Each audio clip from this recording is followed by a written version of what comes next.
Halo teman-teman, selamat datang di channel ini. Di sini, kamu akan mendengarkan kisah-kisah lucu, cerdas, dan penuh makna dari Abu Nawas. Sebelum kita mulai petualangan Abu Nawas hari ini, jangan lupa tekan tombol like dan subscribe ya, supaya kamu nggak ketinggalan kisah menarik berikutnya.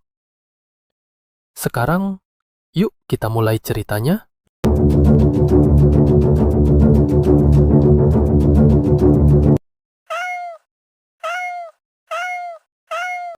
Abu Nawas mengenalkan tahlilan kepada Robert, orang Amerika. Abu Nawas mengajarkan Robert tentang tahlilan. Abu Nawas punya seorang sahabat baru bernama Robert, orang bule yang rambutnya pirang, suaranya berat, dan hobinya makan roti, si selai kacang. Suatu hari, Abu Nawas mengajak Robert pulang ke kampungnya. Baru masuk desa, Robert langsung bingung melihat banyak orang berkumpul di halaman rumah sambil menghadap piring berisi aneka makanan. "Abu, what is this? A food festival?" tanya Robert dengan mata berbinar. Abu Nawas tertawa. "Bukan Robert, ini tahlilan." Robert mengangguk, padahal jelas-jelas tidak paham. "Tahlil? Tahlil? Is that like a spiritual barbecue?" Abu Nawas menepuk dahinya. "Bukan juga Robert, duduk dulu aku jelasin." Mereka duduk di tengah acara. Robert melihat semua orang duduk rapi, membaca doa, zikir, lalu mengirimkan doa untuk kerabat yang telah meninggal. Robert berbisik, "So, is this a prayer meeting for someone?" "Yes," jawab Abu Nawas. "Tahlilan itu tradisi kami untuk mendoakan orang yang sudah meninggal, sekaligus menguatkan keluarga yang ditinggalkan." Robert mengangguk-angguk kagum. "In America, we do something like memorial gathering, but we don't have this many snacks." Abu Nawas tersenyum bangga. "Itulah kelebihan tahlilan, Robert. Di sini orang sedih ditemani doa, sekaligus kue." Robert bertepuk tangan pelan. "Beautiful, very beautiful." Tiba-tiba Robert melihat seorang ibu lewat sambil membawa sepiring penuh berkat. Robert langsung menarik baju Abu Nawas. "Abu, are those for us?" Abu Nawas mengangguk. "Ya, itu berkat. Makanan yang dibawa pulang setelah tahlilan." Robert terkejut. "You pray, and you get food?" "Betul." Robert memegang dadanya dramatis. "Abu, I think I want to become Indonesian." Semua orang tertawa. Setelah selesai membaca doa, Robert ikut menengadahkan tangan. Ia menirukan gerakan orang-orang meski bacaannya tidak jelas sama sekali. "Amin, amin," again. Salah satu warga bertanya kepada Abu Nawas, "Itu temanmu ngerti doanya?" Abu Nawas menjawab, "Doanya Tuhan yang ngerti, Pak. Robert cuma ikut gaya." Robert menambahkan bangga, "Yes, I pray with my heart and my stomach." Semua kembali tertawa. Sebelum pulang, Robert berkata, "Abu, this tahlilan, it's peaceful. People gather, pray, share food, support each other. Why would anyone be angry about this?" Abu Nawas mengangkat bahu. "Kadang orang lebih suka berdebat daripada berbagi doa." Robert menepuk bahunya. "Well, if praying together and sharing food is wrong, then I don't want to be right." Abu Nawas tersenyum lebar. Itulah hikmahnya Robert. Tahlilan bukan wajib, tapi menguatkan keluarga dan mempererat silaturahmi. Selama isinya doa dan kebaikan, itu adalah amalan yang indah. Robert mengangkat berkatnya tinggi-tinggi. "And this is the holiest part." "Bukan Robert," kata Abu Nawas sambil tertawa. "Itu cuma bonus." Hikmah cerita, tahlilan adalah tradisi baik, bukan kewajiban. Intinya adalah doa, kebersamaan, dan saling menguatkan. Bukan sekadar ritual. Agama tidak melarang tradisi yang membawa kebaikan dan tidak bertentangan dengan syariat.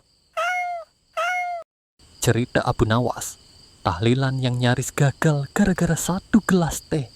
Suatu malam di kampung Abu Nawas, warga sedang bersiap mengadakan tahlilan. Semua sudah lengkap. Tikar digelar, kue disusun, air teh mengepul, dan para jamaah sudah duduk rapi. Semua tenang, sampai datanglah Pak Sirik bin Komentar. Orang yang kalau ada suara jangkrik pun bisa dia perdebatkan. Begitu dia melihat Abu Nawas, dia langsung nyeletuk. Abu Nawas, kamu ikut tahlilan? Bukannya kamu ini orang yang logis dan kritis? Tahlilan itu kan gak ada di zaman Nabi. Abu Nawas tersenyum tipis. Senyum yang biasanya berarti, saya sudah mengunci serangan balik, tinggal menembak. Ia menjawab santai, betul, wahai syirik. Tahlilan memang tidak ada di zaman Nabi. Tapi kamu juga tidak ada di zaman Nabi. Kenapa kamu masih suka muncul dengan komentar yang tidak diminta? Jamaah yang duduk di belakang langsung tertawa pelan sambil menahan batuk. Pak Syirik gelagapan. Ia mencoba menyerang lagi. Pokoknya ini bid'ah. Abu Nawas mengangguk. Wahai Syirik, kalau begitu tolong jelaskan. Teh manis yang kamu minum itu ada di zaman Nabi atau tidak? Pak Syirik terdiam. Ia melihat gelas teh di tangannya. Matanya berputar cepat seperti kipas angin. Tapi itu beda. Abu Nawas tertawa kecil. Iya, beda. Teh itu untuk membasahi tenggorokanmu. Tahlilan untuk membasahi hatimu. Mana yang lebih penting? Beberapa jemaah nyengir sambil menunduk. Abu Nawas melanjutkan. Kamu tidak wajib ikut tahlilan. Tidak ikut pun tidak dosa. Tapi menghina orang yang sedang berdoa, itu seperti menendang kendi air. Padahal kamu sendiri sedang kehausan. Pak Syirik mulai panas dingin. Belum selesai, Abu Nawas menambahkan. Kamu selalu bilang tahlilan tidak ada di zaman Nabi. Tapi menghina amalan orang lain jelas tidak ada di zaman Nabi. Itu bid'ah darimu yang paling unik. Semua tertawa, kecuali Pak Syirik yang mencoba menertawakan dirinya sendiri. Walaupun wajahnya mirip tomat rebus. Akhirnya ia menyerah. Dengan suara kecil ia berkata, baiklah, saya ikut tahlilan malam ini. Abu Nawas menepuk bahunya lembut. Bagus, jangan takut. Tahlilan tidak akan membuatmu kehilangan pahala. Yang membuat kehilangan pahala itu adalah lidah yang suka menyikut orang lain. Dan malam itu, untuk pertama kalinya, Pak Syirik duduk paling depan. Walaupun sambil terus memeluk gelas tehnya, seperti memeluk masa lalu. Hikmah hukum tahlilan. Ringkas and lugas. Tahlilan tidak wajib, tapi boleh sebagai bentuk doa bersama dan kebiasaan baik. Mengumpulkan orang, membaca tahlil, mendoakan orang meninggal bukan hal yang dilarang. Yang dilarang adalah merendahkan amalan orang lain tanpa ilmu, selama tidak menganggapnya wajib dan tidak memberatkan. Tahlilan adalah ibadah sosial yang bernilai silaturahmi dan doa. Selanjutnya, cerita Abu Nawas and tahlilan. Yang tidak ikut, tapi komentarnya nomor 1. Pada suatu sore, desa tempat Abu Nawas tinggal mengadakan tahlilan untuk mendoakan salah satu warga yang meninggal. Semua orang datang membawa niat baik, kecuali satu orang, Mas Qasim. Mas Qasim ini punya hobi unik, tidak pernah ikut tahlilan, tapi paling rajin menilai tahlilan. Kalau ada tahlilan, dia tidak hadir, tapi kalau membahas tahlilan, dia yang paling semangat. Nah, Abu Nawas tahu sifat Mas Qasim itu. Jadi, ketika tahlilan dimulai, Abu Nawas sengaja mencari kursi kosong di dekat pintu, supaya bisa mengamati siapa yang datang dan siapa yang cuma lewat sambil pura-pura sibuk. Benar saja, Mas Qasim muncul di depan rumah. Dia berdiri, melongok sebentar, lalu langsung komentar, wah, tahlilan lagi, padahal ini kan nggak ada di zaman Nabi. Abu Nawas yang mendengarnya langsung tersenyum lebar. Dia pelan-pelan bangkit dan mendekati Mas Qasim. Benar, wahai Qasim, tahlilan memang tidak ada di zaman Nabi. Mas Qasim makin bangga. Lihat kan? Tapi kamu juga nggak ada di zaman Nabi. Tapi kok masih hidup dengan sombongnya? Mas Qasim langsung tersengal. Loh, kok gitu? Abu Nawas menepuk bahunya pelan. Yang tidak ada di zaman Nabi itu banyak. Kursi, lampu, sandal jepit, WA grup RT. Tapi kamu kok cuma masalah tahlilan yang kamu ributkan. Yang lain-lain diem baik. Orang-orang di dekat situ ketawa kecil. Mas Qasim berdehem. Tapi ini bid'ah. Abu Nawas tersenyum makin nakal. Bid'ah itu ada yang baik, ada yang buruk. Yang buruk itu misalnya bid'ah berkomentar tanpa ilmu. Mas Qasim tersentak. Abu Nawas melanjutkan dengan santai. Tahlilan itu kumpulan orang membaca doa, membaca kalimah thayyibah, mengingat kematian, menenangkan keluarga yang berduka, dan mempererat silaturahmi. Apa bagian mana yang bikin kamu sakit perut sampai selalu protes? Mas Qasim tak bisa menjawab. Abu Nawas menatapnya dengan mata nakal namun lembut. Kalau kamu merasa itu tidak wajib, memang benar. Tidak ada yang memaksa kamu duduk di dalam. Mas Qasim terlihat lega. Tapi Abu Nawas menambahkan, tapi kalau kamu merasa perlu komentar terus, ya itu wajib kamu kurangi. Itu sunnah muakkad untukmu. Sunnah mengurangi komen. Orang-orang tertawa sampai ada yang batuk. Tahlilan itu ibadah sosial, lanjut Abu Nawas. Kalau kamu tidak mau ikut, tidak apa. Tapi menghina doa, itu seperti orang haus yang menghinakan air minum. Mas Qasim diam, mukanya memerah. Hatinya campur aduk seperti teh tubruk belum diaduk. Abu Nawas menepuk pundaknya lembut. Qasim, yang penting itu bukan siapa yang paling benar, tapi siapa yang paling banyak berbuat baik. Kalau ada orang berkumpul membaca doa, apa buruknya? Yang bahaya bukan tahlilan, tapi lidahmu yang lebih tajam dari silet super hemat. Mas Qasim akhirnya sadar. Malam itu, untuk pertama kalinya, ia duduk ikut tahlilan. Bukan karena malu, tapi karena ia akhirnya paham. Bukan hanya ribut. Dan sejak hari itu, Mas Qasim punya hobi baru. Mengurangi komentar, menambah doa. Hikmah hukum tahlilan, gaya Abu Nawas.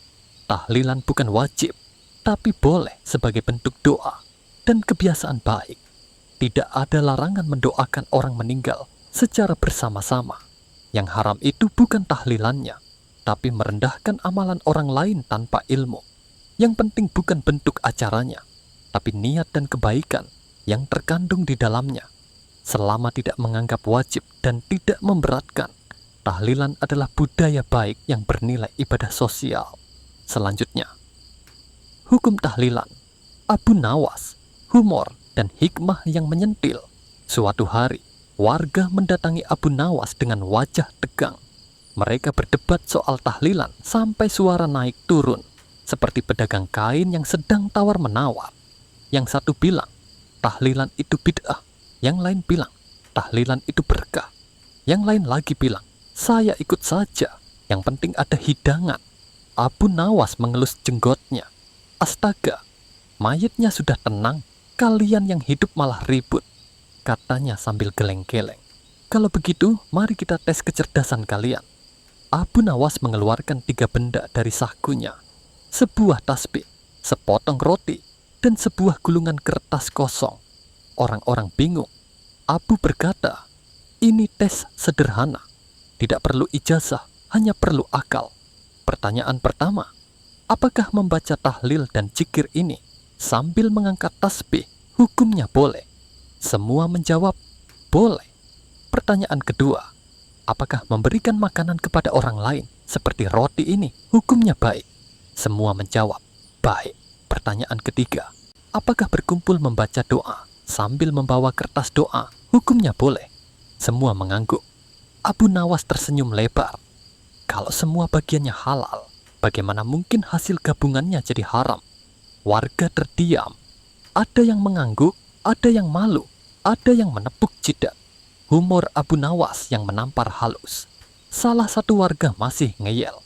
Tapi Abu, itu semua kalau dilakukan bersama-sama, bukankah bisa jadi salah?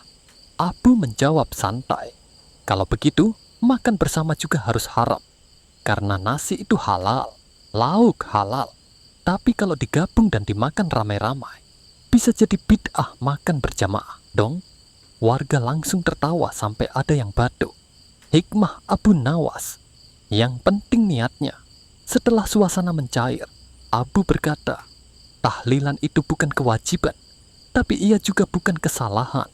Ia jadi ibadah bila niatnya doa, dan jadi salah kalau niatnya pamer. Ia menambahkan, kalau keluarga tidak mampu, jangan dipaksa. Kalau ingin berdoa bersama, lakukan dengan sederhana.